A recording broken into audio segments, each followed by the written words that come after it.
Hi, and welcome back to Thone's Mount Nibbles number 62.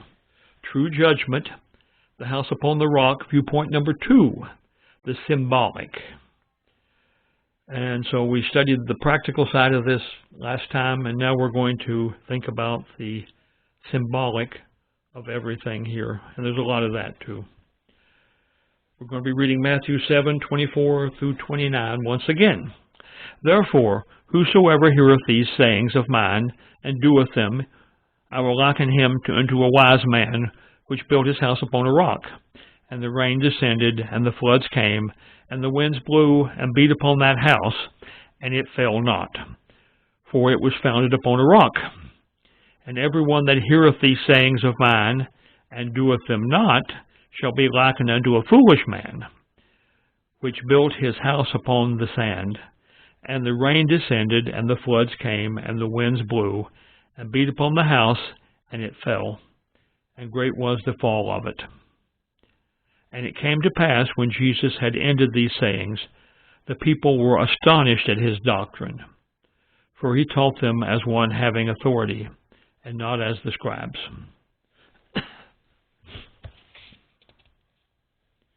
And the subject matter, just like last time, is wise and rock versus foolish and sand.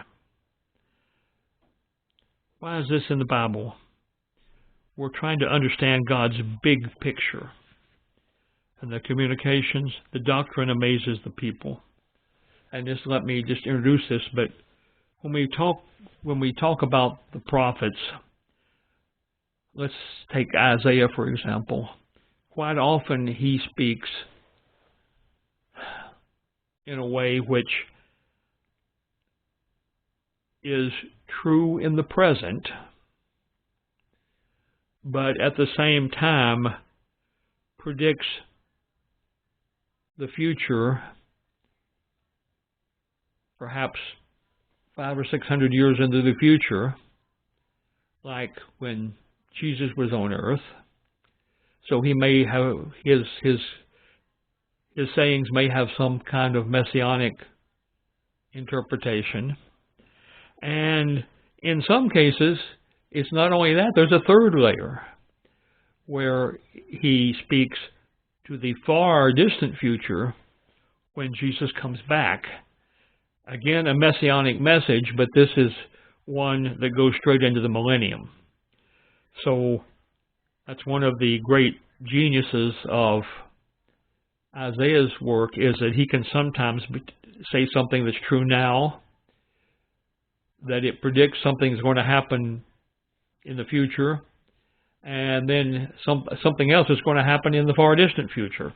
And that is the beauty of some of the great Old Testament prophets, and why I personally enjoy reading them, because you can try to figure out what all these layers are about.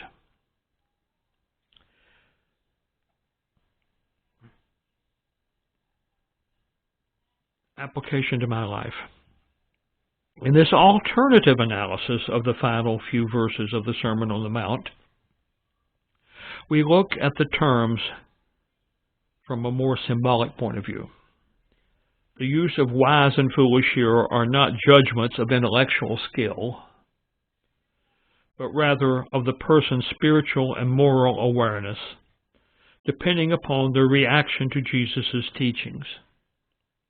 Here also the storm attacking the houses represents the wrath of God, and thus the failure of the house built on the sand by the foolish man is divine judgment, done to the man's negative response to God.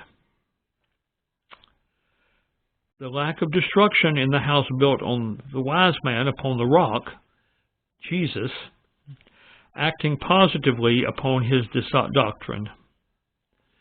So we have here another layer, right, where the rock, the construction rock in the practical sense, the firm foundation, so to speak, can also be transferred over to the rock of ages, and Jesus, who we know is our rock and our salvation.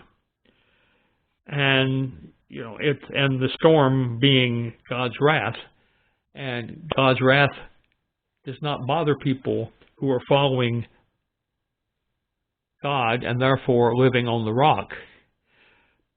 It only bothers those people who are living not on the rock but on the sand, is the general earth, and therefore they are liable to be harmed by God's wrath because they are not following His words.